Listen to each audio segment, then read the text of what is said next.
Guthrie. Just following up on what Ben just talked about, you don't seem to be reflecting or second-guessing any of the policy decisions you've made. Instead, saying the message the voters were sending was about frustration with the economy, or maybe even chalking it up to a failure on your part to communicate effectively.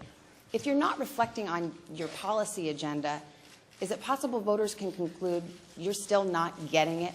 Well, Savannah, that was just the first question, so we're going to have a few more here. I'm doing a whole lot of reflecting, and I think that there are going to be areas in policy where we're going to have to do a better job.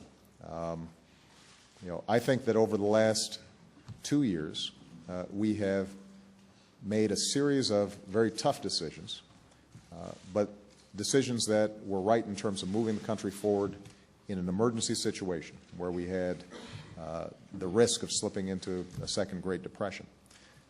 But what is absolutely true is that with all that stuff coming at folks fast and furious, a recovery package, what we had to do with respect to the banks, what we had to do with respect to the auto companies, I think people started looking at all this, and it felt as if government was getting much more intrusive into people's lives than they were accustomed to. Now, the reason was it was an emergency situation, but I think it's understandable that folks said to themselves, maybe this is the agenda as opposed to a response to an emergency.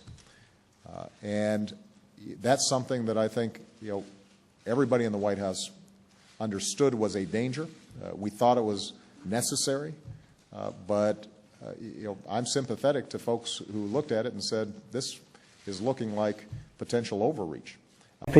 Looking at what happened last night, will President Obama win in 2012? I believe that Barack Obama will serve 8 years as President of the United States. I believe that he will also demonstrate to the American people, and he has, that what we had to do in the short term was because we had an emergency situation. Some people interpreted that as too activist, but it was emergency, and it saved us from a depression.